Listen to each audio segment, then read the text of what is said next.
verb is in the past tense, how we will change the modal auxiliary, modal verb. Will, if will is there, it will be changed into would. Can will be changed into would. Shall, should, may, might. Okay? If the reporting verb is in the past tense, the reporting verb is in the past tense, will, it will become the would in indirect speech. Shall will become should in indirect speech. Can will become could in indirect speech, and may will become might in indirect speech. Okay? I hope that it is clear. Till here it is clear to all of you.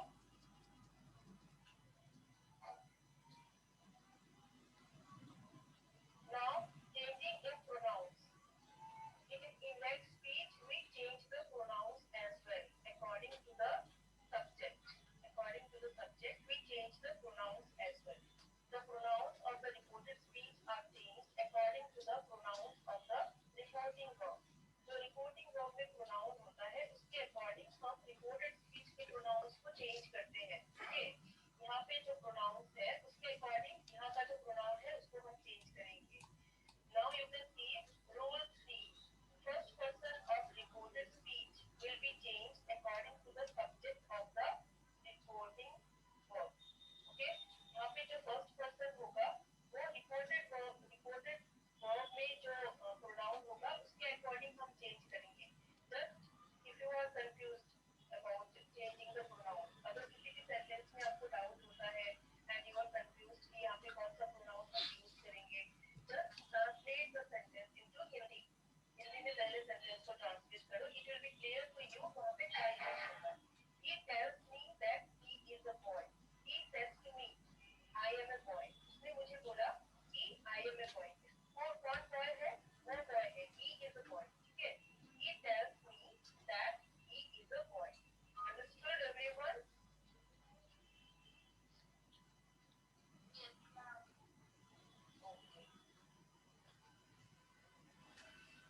So in this way we change the pronoun as well. In the same way, first person जैसे change हो जाता है. First person means I, we, वो है I and we. These are the first person. We change the first person according to the reporting pronouns of reporting verb. In the same way, second person pronouns of reported speech. This second person is also changed according to the pronouns of reporting verb. Okay, reporting verb में जो change pronouns है उसके according हम second person को भी change करेंगे. And third person of the reported speech remain unchanged. But जो third person है, the pronouns in third person, third person, these will remain the unchanged in indirect speech. वो हम change नहीं करेंगे, वो as it is रहेगा. For example, I say he is a boy. I tell that, or I say that he is a boy. It will remain the same because he is third person. First person and second person can be changed, but third person cannot be changed in indirect speech. Okay?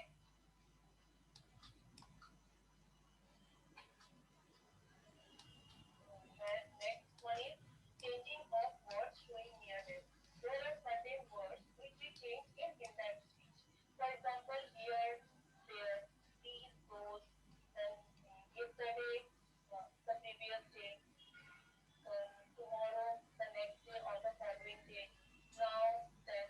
So these are the words which we change in indirect speech. Okay? Just let me send the book to you.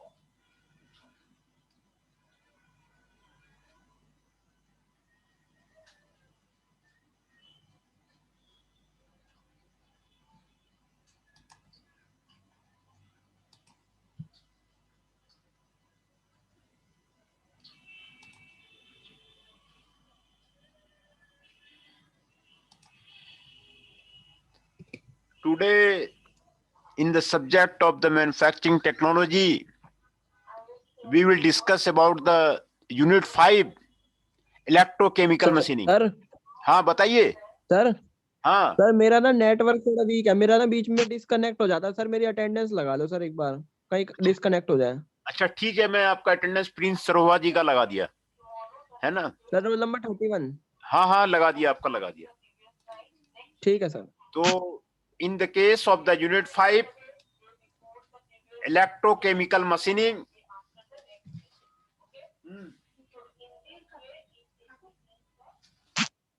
Electrochemical machining will be discussed. Electrochemical machining is also discussed one day, and we have known about what are the principles of the electrochemical machining, what are the process parameter, what are the applications, what are the advantages, and what are the disadvantages. Now in depth we will go for the electrochemical machining. In the case of the electrochemical machining, we will study about the metal removal rate, we will study about the chemistry of the electrochemical machining. Hence, the process of the metal removal by the electrochemical dissolution is now long back at the 1780 AD. But only over the last couple decades, these methods have been used to the advantage, and it is put in the industry for the many applications.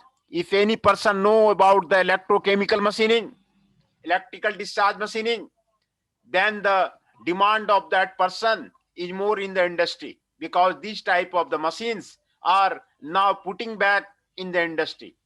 Industry में ECM लगाए जा रहे हैं, EDM लगाए जा रहे हैं, इसीलिए ईडीएम और ईसीएम का जानना बहुत जरूरी है. जो उसको जानता है उसकी जॉब भी जल्दी लग जाती है.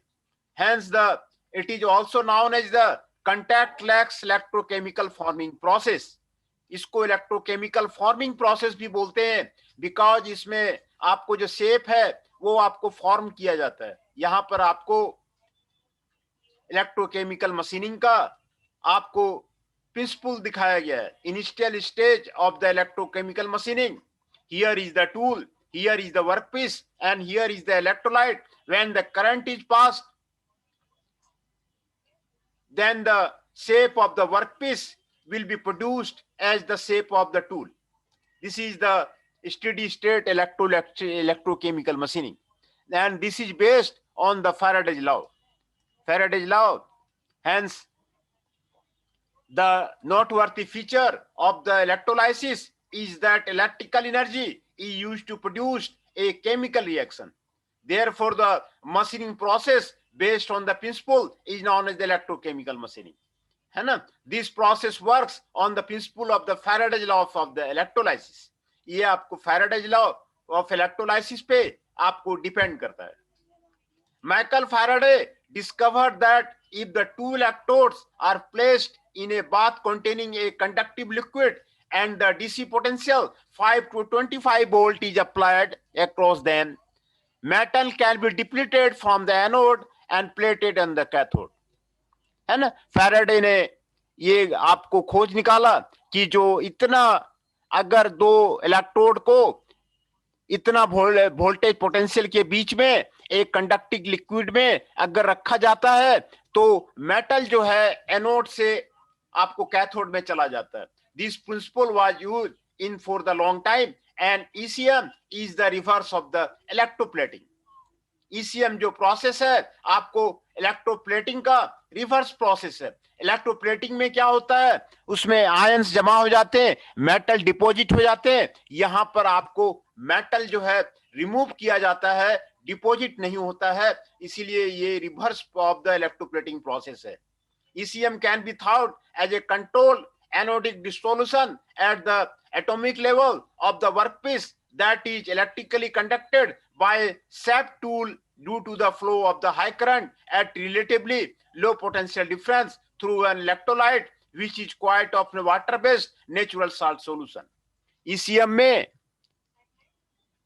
पूरा ECM प्रिंसिपल को एक लाइन में यहां पर आपको डिस्क्राइब कर दिया गया है. It is a controlled anodic dissolution process and electrically conductive shape tool due to the flow of the high current at relatively potential difference through an electrolyte which is quite often water-based natural salt solution.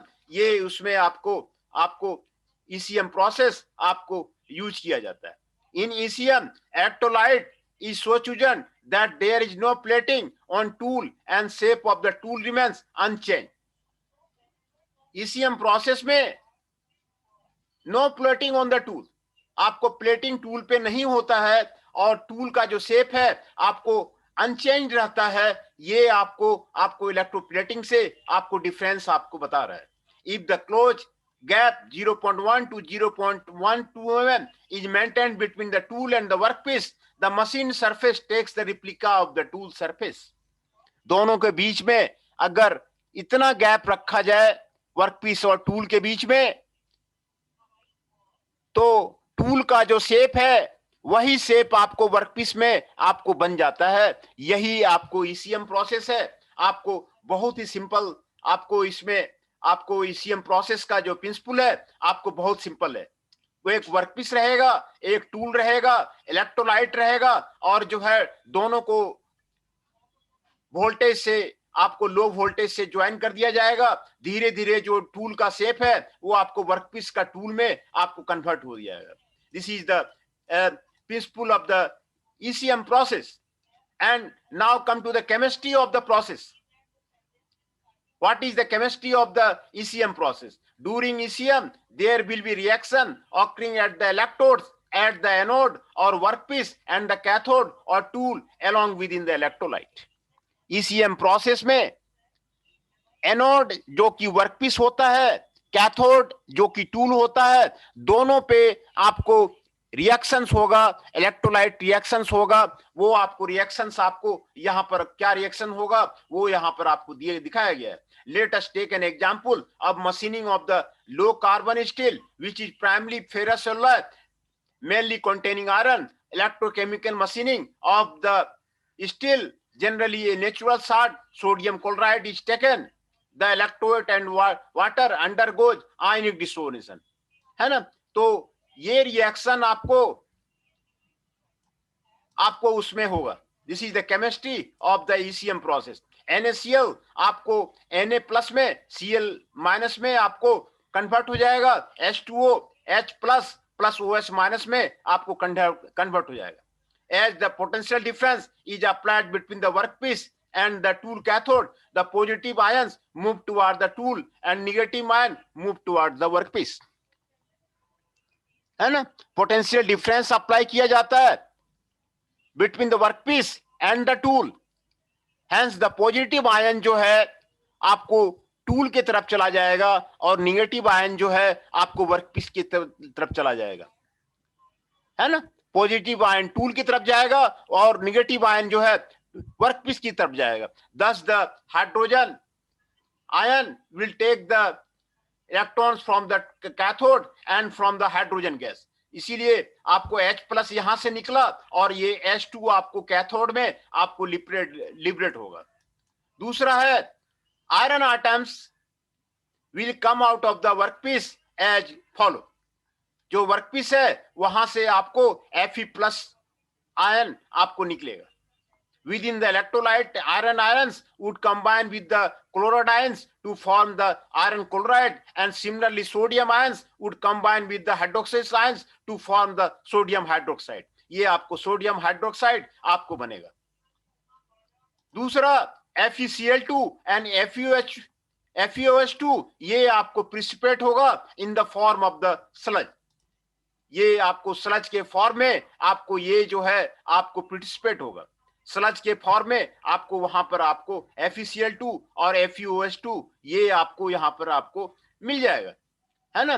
तो आपको figure 2 ये आपको जो chemical reaction है वो आपको दिखा रहा है। FeCl2 FeOH2 ये आपको स्लज के रूप में आपको इलेक्ट्रोलाइट में आपको मिल जाएगा। वर्कपीस से Fe आयन आपको बाहर होगा, ये आपको बाहर होगा और यहाँ पर आपको जो Fe आयन बाहर होकर के ये आपको शेप यहाँ पर आपको बन जाएगा, FeCl2 बन जाएगा, FeOH2 बन जाएगा, है ना। तो ये शेप आपको बन जाएगा। Summary of cathode. अटेंडेंस लगा दो। अटेंडेंस, हाँ अभी लड़के ज्वाइन कर रहे हैं। कितना रोल नंबर है आपका, बोलिए। हेलो, हाँ बताइए कितना रोल नंबर है। हाँ sir, roll number 2। Role number 2 अभिषेक कुमार दुबे जी, आपका अटेंडेंस लग गया। 19 सर, 19। हाँ लगा दे रहा हूँ सबका। Sir roll number 2। हाँ नहीं सबका लगा दे रहा हूँ। Okay sir. Abhishek Kumar Dubey ji, roll number 2। हाँ सर। 41 शेखर जी। 39 रौनक कुमार जी। अंकित शर्मा जी 06। आशीष जी 7। चंदन शाह जी 8। हिमांशु जी 17। हृदय जी 19। जितेंद्र राणा जी 23।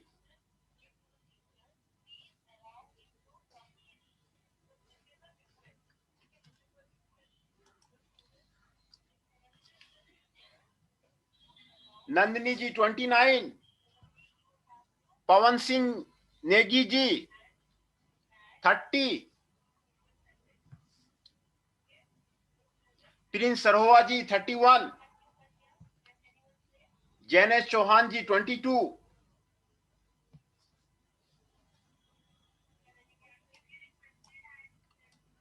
सर मैं अभी आया हूँ। हाँ, क्या नाम है आपका? आकाश पवार, रोल नंबर 3। आकाश पवार जी, रोल नंबर 3। हाँ, आपको इंटर हो गया है। तो अभी जो अटेंडेंस है,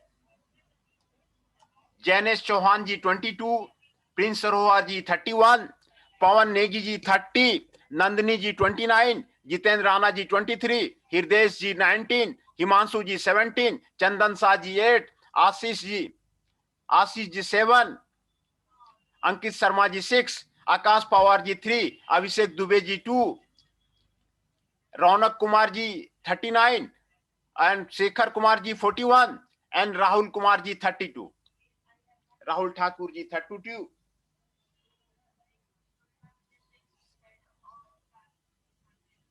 ये सभी का अटेंडेंस बन गया है। सर आवाज नहीं आ रही। आवाज नहीं आ रही? आ रही है सर, आ रही है। आवाज तो आ ही रही होगी। हमारे यहाँ तो माइक लगा हुआ है, इसीलिए आवाज तो, यस सर। आवाज में कोई प्रॉब्लम ही नहीं है, माइक लगा हेलो हुआ है। सर। हाँ, बताइए। सर कितने में लगा माइक? माइक का कॉस्ट पूछ रहे? हाँ सर। माइक 2500 का है, ये अमेजोन से मंगाया है ये। सर हमारा यार सर। बेड है। हाँ, ठीक है, पैसे ओके। ये जो है आपको summary of the cathode and anode reaction, ये आपको यहाँ पर आपको दिखाया गया है कि क्या केमिस्ट्री है इलेक्ट्रोकेमिकल मशीनिंग का। वर्कपीस यहाँ पर है, टूल यहाँ पर है, आपको Fe आयन यहाँ से निकलेगा और Cl आयन आपको यहाँ से मिलेगा, FeCl2 निकलेगा और Fe और OH से आपको मिलेगा FeS2। ये आपको स्लग के रूप में प्रिसिपिटेट हो जाएगा और प्लस हाइड्रोजन जो है गैस आपको लिबरेट हो जाएगा। तो जो आपको कैथोड और एनोड रिएक्शन का है तो उसके बारे में आपको यहाँ पर आपको बताया गया है। कैथोड पे जो रिएक्शन होगा, ये रिएक्शन होगा Na plus E Na plus H2O NOH और हाइड्रोजन प्लस 2E H2O, ये आपको कैथोड पे होगा। और एनोड पे जो रिएक्शन होगा, एनोड का मतलब वर्कपीस है, कैथोड का मतलब टूल है। आयरन Fe, यहाँ पर Fe आयन लिबरेट होगा और 2Cl FeCl2 बनेगा और 2H FeOH बनेगा और FeCl FeOH2 बनेगा। तो ये आपको यहाँ से वर्कपीस से Fe आयन लिबरेट होगा और ये सारे जो है स्लज बनेंगे। It is sound that the metal workpiece Fe goes into the solution and hence the machine to produce reaction products as iron chloride and iron hydroxide। ये आपको रिएक्शन आपको बता दिया गया कि ये रिएक्शन आपको होगा। दूसरा, जो वोल्टेज जो है, total voltage potential drop ECM में कहां पर क्या होगा, ये इस फिगर में आपको दिखाया गया है।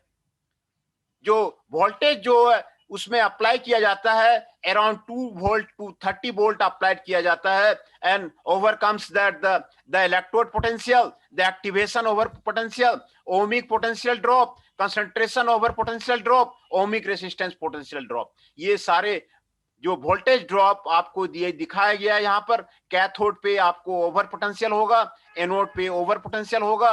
और ये जो आपको ओमिक पोटेंशियल कंसंट्रेशन है, एक्टिवेशन ओवर पोटेंशियल है, एनोड पोटेंशियल है, कैथोडिक पोटेंशियल है, ये आपको वोल्टेज ड्रॉप कहां पर कितना होगा, ये इस फिगर में आपको दिखाया गया है।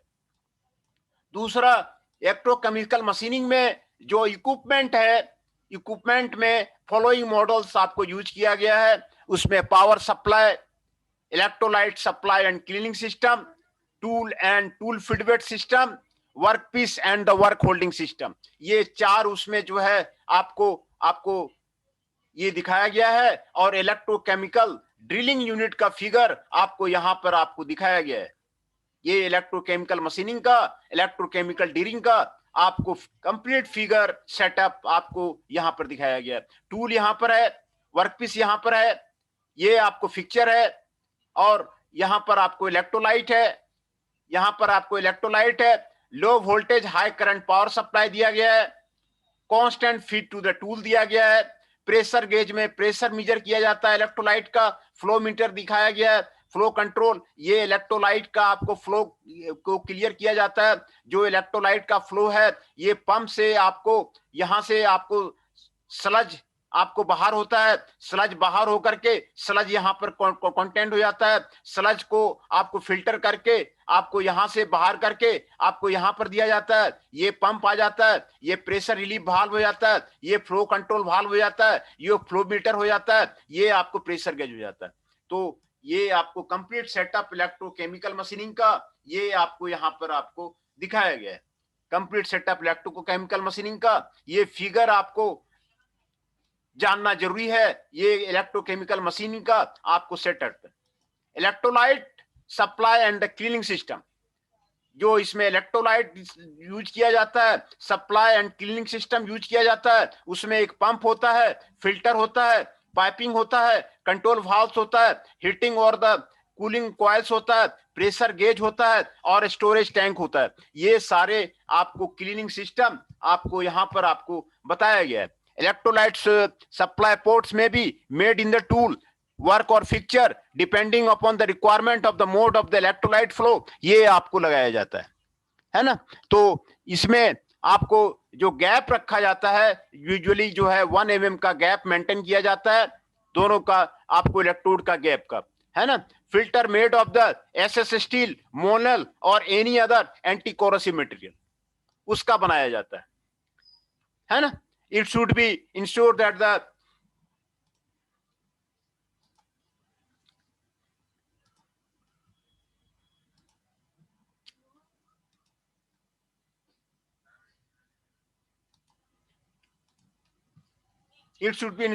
the piping system does not introduce any foreign material like corroded particles, scale or pieces of the broken seal material. Piping system is therefore made of the stainless steel, glass fiber, composite material, plastic line MS और similar other anti-corrosive material, इसके जो है आपको बनाया जाता है। दूसरा जो इलेक्ट्रोलाइट टैंक है, उसमें 500 गैलन जो है फॉर द करंट जो है आपको यूज किया जाता है। ए सिंगल टैंक सिस्टम ये आपको यूज किया जाता है। It results in the higher cost and poor accuracy of the electrochemical machine surface, ये यूज किया जाता है। Tool and tool fit system, आपको anti corrosive material for tools and the fixture is important because they are required for the long period of time operate in the corrosive environment of electrolyte, है ना। easy machining of the tool material is equally important because of the dimensional accuracy and the surface finish. Aluminium, brass, bronze, copper, carbon, stainless steel and molal are the few of the material used for the tool. Tool का जो material होगा वो आपको यहाँ पर आपको बताया गया है, और जो टूल फीड सिस्टम है वो आपको यहाँ पर बताया गया है। For example, lack of insulation on the sides of the sinking tool causes unwanted machining of the work and result in a loss of the accuracy of the workpiece. Also, the fixture and tool should be rigid enough to avoid the vibration or the deflection under the high hydraulic forces to which them, है ना। Workpiece जो है, workpiece and the work holding system, only electrically conductive material can be machined by this process. इस process में सिर्फ electrically conductive material ही आपको machine होगा, क्योंकि इसमें वोल्टेज अप्लाई होता है। तो दूसरे मशीनिंग प्रोसेस जैसे यूसीएम था, यूएसएम था, एब्रेसिव जेट मशीनिंग था, उसमें आपको नॉन कंडक्टिव मटेरियल भी आपको मशीन हो जाता था। यहां पर आपको वो आपको मशीन आपको नहीं होगा। इसमें आपको जो सिर्फ इलेक्ट्रिकली कंडक्टिंग मटेरियल आपको होगा। Work holding devices are made of the electrically non conductive material having good thermal stability and low moisture observation property, है ना। ये ग्रेफाइट फाइबर्स का होगा, रेनफोर्स प्लास्टिक्स का होगा, प्लास्टिक्स का होगा एंड परसेप्टर का होगा। ये जो आपको वर्क होल्डिंग सिस्टम है। दूसरा प्रोसेस पैरामीटर क्या क्या है, what are the process parameter in the electrochemical machining, वो आपको यहां पर आपको सारा बताया गया है। Power supply, electrolyte, working gap, side overcut, field rate, electrode material, tolerance, roughness, ये आपको सारा आपको डिटेल में आपको यहां पर बता दिया गया है। पावर सप्लाई में आपको डीसी पावर यूज होगा, वोल्टेज आपको 30 वोल्ट यूज होगा, करंट आपको हाई करंट 40,000 एम्पियर यूज होगा, करंट डेंसिटी आपको 500 एम्पियर पर सेंटीमीटर यूज होगा। और इसमें आपको जो इलेक्ट्रोलाइट है NaCl होगा, NO3 होगा, प्रोप्राइटरी मिक्सचर होगा, टेम्परेचर होगा 26 to 50 डिग्री होगा, flow rate 16 to LPM to 20 LPM होगा, velocity 1500 metre per minute to 3000 metre per minute होगा, इनलेट प्रेशर 2200 किलो पास्कल होगा, आउटलेट प्रेशर 300 किलो पास्कल होगा, वर्किंग गैप आपको इतना होगा, साइड ओवरकट इतना होगा, फील्ड रेट इतना होगा, इलेक्ट्रोड मटेरियल कॉपर, ब्रास और ब्रांच का आपको इलेक्ट्रोड होगा, टॉलरेंस जो है आपको इतना मिलेगा, रफनेस 1.5 माइक्रोन मिलेगा।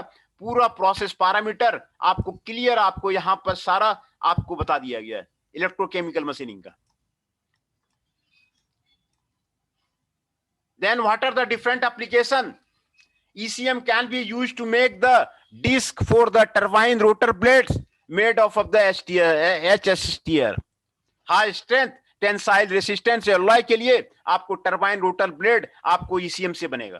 ECM can be use for slotting very thin walled collets, आपको उसके लिए यूज होगा। ECM can be use for copying of the internal external surfaces, cutting of the curvilinear slot, machining of the intricate pattern, production of the long curve profile, machining of the gears, chain sockets, production of the inter-alley blade nozzle or use in the diesel locomotives, production of the satellite rings, connecting rods, machining of the large diaphragms। इसके लिए आपको जो है ECM का जो है application आपको use होता है। ECM कई जगह अभी जो है इंडस्ट्री में यूज हो रहा है, काफी उसका एप्लीकेशन है, इसीलिए ECM की जानकारी होने के बाद आपको जॉब तुरंत मिल जाता है। ECM अगर आपको चलाना आता है तो जॉब तुरंत मिल जाता है। ECM principle has the employed for performing a number of the machining operations like turning, tree planing, broaching, grinding, fine hole drilling, die sinking, piercing, deburring, plunge cutting, etc. ECM can also be used to generate internal profile of the internal cams. Internal camps का internal profile भी आप ECM से बना सकते हैं। ये सारे applications हैं वो ECM के हैं। ECM बहुत सारे एडवांटेज देते हैं। These are the advantages of the ECM process. ECM can machine highly complicated and curved surface in a single pass. कितना भी कॉम्प्लिकेटेड शेप हो, कितना भी कर्व्ड सरफेस हो, वो सिंगल पास में आप उसका रिप्लिका टूल में बना दीजिए, उस तरह का ECM में मशीन हो जाएगा। ये आपको बिगेस्ट एडवांटेज है। दूसरा मशीनिंग ऑपरेशन में आपको नहीं मिल सकता है। ये आपको जबरदस्त एडवांटेज है। किसी भी शेष कर्व सरफेस का हो वो आपका बन जाएगा। A single tool can be used to machine a large number of pieces without any loss in the shape and size, है ना। Tool life is high, tool life इसमें आपको हाई रहता है। Machinability of the work material is independent of the physical mechanical property. इसमें आपको material का क्या प्रॉपर्टी है उस पर डिपेंड नहीं करता है मशीनेबिलिटी। इसमें आपको जो है कितना भी हार्डर मटेरियल होगा, स्ट्रेंथ होगा, जो है आपको मेटल डिपॉजिट हो जाएगा। Machine surface are stress and burn free, बहुत जबरदस्त एडवांटेज है। किसी भी तरह का उसमें आपको बर्न नहीं रहेगा, किसी भी तरह का स्ट्रेस नहीं रहेगा, और गुड सरफेस फिनिश आपको वहां पर आपको मिलेगा। It yields low scrap, almost automatic operation, low overall machining time, and reduced inventory expenses. There is no thermal damage and burr-free surface can be produced. ये सारे उसके एडवांटेज हैं। Disadvantage, high capital cost. जितने भी non traditional machining process हैं सभी के disadvantage है high capital cost of the equipment, equipment का हाई कैपिटल कॉस्ट। आप सभी नॉन ट्रेडिशनल मशीनिंग में ये डिसएडवांटेज आप लिख सकते हैं। Design and tooling system is complex, tooling system जो इसका बनेगा वो आपको कॉम्प्लेक्स होगा। Hydrogen liberated at the tool surface में cause hydrogen liberatement of the surface. Hydrogen जिसमें आपको लिबरेशन होता है तो आपको वर्क्स पीस में आपको हाइड्रोजन लिबरेटमेंट वो हो सकता है। स्पार्क डैमेज में बिकम समटाइम्स प्रॉब्लमेटिक, इसमें आपको कभी कभी स्पार्क बन जाता है तो वो आपको प्रॉब्लमेटिक है। फैक्टिव property of the machine surface में रिड्यूस एक compare to the conventional technique. Non conductive material can not be machine, non conductive material जो है आपको मशीन नहीं हो सकता। Blind holes can not be machine in solid block in one stage, blind hole जो है आपको इसमें नहीं बनेगा। Corrosion and rust of the ECM machine can be hazard. Space and the floor area requirement are also higher than for the conventional machining method. Some additional problems related to the machine tool requirement, such as a power supply, electrolyte handling, and tool fit servo system can be used. ये सारे जो है आपके disadvantage हैं आपको electrochemical machining process का। आपको ये डिसएडवांटेज आपको फिर से आपको रिपोर्ट करा दिया गया है। दूसरा, metal removal rate calculation. Metal removal rate कैसे कैलकुलेशन होगा वो आपको यहां पर आपको बताया जा रहा है। During the ECM metal from the anode workpiece is removed atom by removing negative electrical charges that bind the surface atoms to their neighbors. इसमें एटम बाय एटम आपको वर्कपीस से जो है आपको मटेरियल जो है आयन जो है आपको Fe आयन हटाया जाता है। The ionized atoms are then positively charged and can be attracted away from the workpiece by an electric field. यही उसमें आपको ionized atom को हटाया जाता है। In an electrolytic cell, material removal rate is governed by the Faraday's law of the electrolysis. ये आपको Faraday's law of the electrolysis से आपको govern किया जाता है। The amount of the chemical change produced by an electric current is proportional to the quantity of the electric charges passed through the electrolyte. W is proportional to the Q.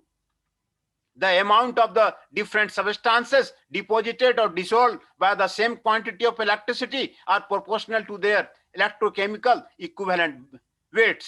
इसके आपके एक electrochemical equivalent weight के आपके proportional होता है, इसलिए EC equal to M by V, where M is the atomic weight and V is the valency. EC होगा M is the atomic weight and V is the valency. W जो है आपको ECU electrochemical equivalent के उसके proportional होगा। Hence the metal removal rate, आपको W का formula ये होगा, मेटल रिमूवल रेट का फॉर्मूला आपको ये होगा। Hence the metal removal rate will be given by 1 into F means Faraday constant, M by V IT. ये आपको मेटल रिमूवल रेट का आपको फॉर्मूला आपको यहां पर आपको बताया गया है। मेटल रिमूवल रेट का फॉर्मूला जो है ECM में आपको यही होगा, यही आपको मेटल रिमूवल रेट का आपको फॉर्मूला है। फैराडे कांस्टेंट 96.500 कूलम होगा, Q इज द चार्ज होगा, I इज द करंट होगा and T is the dissolution period होगा। ये आपको मेटल रिमूवल रेट आपको बताया जा रहा है। दूसरा, electrochemical equivalent of the alloy. Alloy का जब जो है उसमें आप निकालेंगे तो आपको कैसे निकलेगा वो यहां पर आपको बताया गया है। The evolution of the MRR becomes difficult when the anode is made of an alloy because the value of the electrochemical equivalent of an alloy. An alloy consists of the different elements to give the required property to find the rate of the dissolution of an alloy. One must consider each element separately from the combine them for the whole alloy. 1 to n number of elements in alloy, M1, M2, M3 atomic weight of individual element in alloy, V1, V2, V3 valency of the respective elements, X1, X2, X3, Xn percentage of the element present in the alloy. Rho is the density of the alloy, V is the volume goes into the solution. ये उसके alloy के बारे में बता रहा है. तो आपको weight of the first element will be given by this formula. Va rho x1 divided by 100. Weight of the second element will be given by this formula. Alloy के बारे में weight of the n element will be given by this formula. ये आपको बताया गया. The charge Q1, Q2 taken by each element present in the alloy can be given by Q1 is equal to this one, W1 FV1 by M1, Q2 W2 FV2 by M2, Q1 FW FV1 by M1. इसी के द्वारा आपको दिया जाता है total charge Q total will be Q1 plus Q2 plus Qn. Hence the Q total will be given by this formula. यहां से Q1, Q2, Qn ये सारा लाके यहां पे रख दिया गया है और इसके फॉर्मूला से आपको निकाला जाता है. Hence volumetric material removal rate per unit charge is given by this formula. है ना? ये फॉर्मूला आपको Q total का दे दिया गया है, MRR का दे दिया गया है. ये आपको यहां पर आपको किसी भी एलॉय का आपको मेटल रिमूवल रेट और Q total ये आपको यहां पर आपको निकल जाएगा. दूसरा, mechanical property of the parts produced by the ECM process. What are the mechanical property? Mechanical property आपको क्या होगा ईसीएम प्रोसेस में, तो ये आपको यहां पर आपको बताया गया है. सरफेस फिनिश जो होगा, fatigue life into 10.5 cycles, electrochemically polished 4.9, ईस्ट 4.4, है ना. Type of finish, irregular attack ये इतना होगा, हेमिस्फेरिकल पिट्स इतना होगा. ये आपको मैकेनिकल प्रॉपर्टी के बारे में आपको बताया गया है. दूसरा, dynamics of the ECM process क्या है? What are the dynamics of the ECM process? तो यहां फिगर में आपको दिखाया गया है. टूल आपको ऊपर रहेगा, वर्कपीस आपको पॉजिटिव रहेगा, आपको यहां बीच में इलेक्ट्रोलाइट रहेगा और डीएच यहां से आपको हटेगा. ये आपको बीच में ये आपको डायनेमिक्स आपको बताया गया है. The H is the gap between the tool and the workpiece and constant voltage भी ये आपको यहां पर आपको बताया गया. जीरो फिट रेट क्या होगा? Now if DH is change in the gap, DT area of the cross section, A is the density of the material, rho then the weight dissolved. ये आपको यहां पर आपको बताया गया है. What is the fit rate? On substituting the value of the I from the equation, we can rewrite DH by DT 1 by F and constant voltage DH by DT CH. ये आपको बताया गया है. C will be this one and C का value आपको ये होगा, ये आपको यहां पर बताया गया है. दूसरा, dynamics under given fit condition. Under given fit condition में if F feed S is given to the tool, then equation is modified to DH by DT CH minus CA minus S. DH by DT equal to 0, hence the CH by equal to S. ये आपको the gap under steady state condition HE जो है आपको यहां से मिल जाएगा, है ना. कितना गैप? अटेंडेंस. हाँ जी सर. अच्छा, मैं फिर से आपका अटेंडेंस से एक लड़का इंटर किया है, वो मैं दे उसको इंटर किया हूं. मैं आपको फिर से मैं आपको अटेंडेंस बता देता हूं. राहुल जी 32, रौनक कुमार जी 39, अभिषेक दुबे जी 2, अंकित शर्मा जी 6, आशीष जी 7, चंदन शाह जी 8, हृदय जी 19, जितेंद्र राणा जी 23, नंदिनी जी 29, पवन नेगी जी 30, प्रिंस सरोवा जी 31, राहुल जी 32, राहुल सिंह जी 34, ऋषभ नायक जी 54,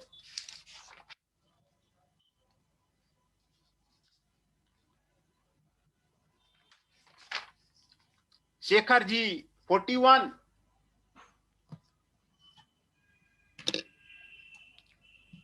हिमांशु पुंडीर जी 18,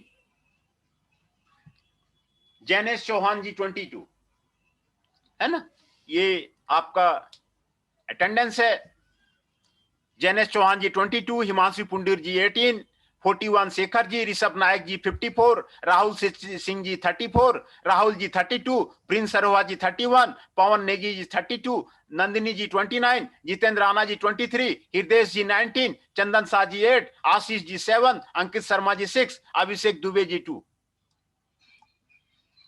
रौनक कुमार जी 39। ये आपको अटेंडेंस है। तो आपको फिट कंडीशन, फिट कितना दिया जाएगा ये यहां पर आपको C/H, ये आपको यहां पर आपको निकाल दिया गया है। फिट कितना दिया जाएगा उसके बारे में आपको बता दिया गया है।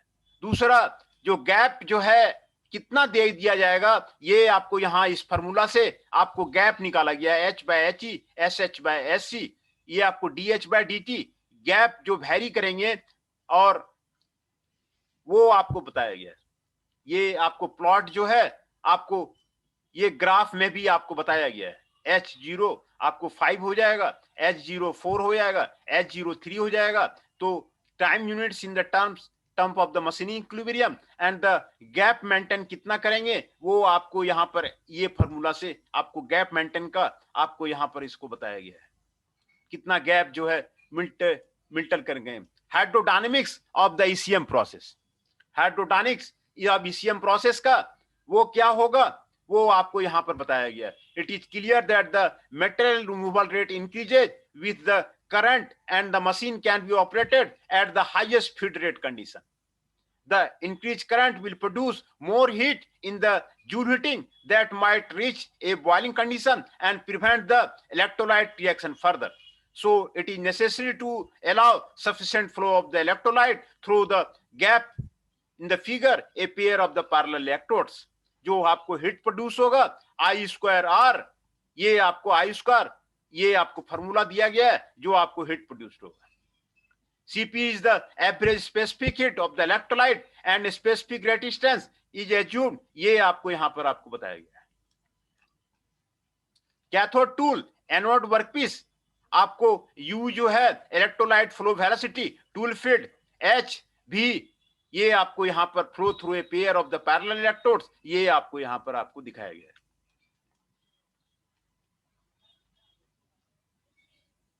है ना। ये आपको यहां पे आपको दिखाया गया है। बताइए हिमांशु जी, बताइए हिमांशु जी, कुछ कहना चाह रहे?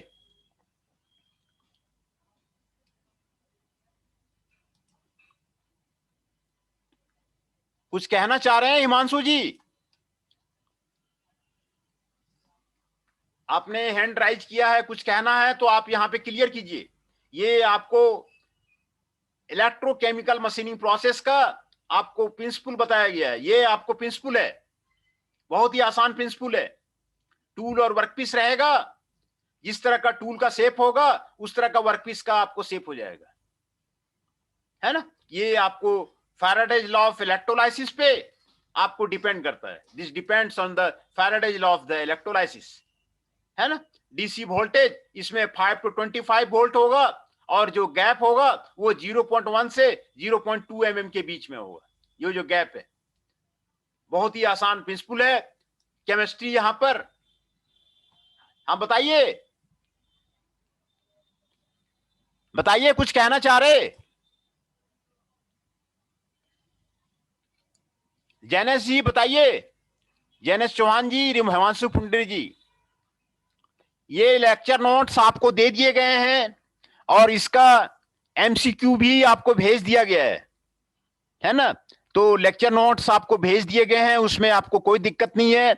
कहीं भी आपको कोई दिक्कत होगा आप कभी भी फोन करके आप उसमें क्लियर कर सकते हैं कि क्या इसमें प्रोसेस है। ये जो ECM प्रोसेस को दोबारा हमने इसमें रिपीट किया है। पहले दिन केमिस्ट्री नहीं बताई थी तो आज केमिस्ट्री आपको बता दिया गया है। मेटल रिमूवल रेट वो आपको यहां पर आपको बता दिया गया है। केमिस्ट्री ऑफ द प्रोसेस वो आपको क्लियर कर दिया गया है। जो रिएक्शन होगा ये आपको केमिस्ट्री है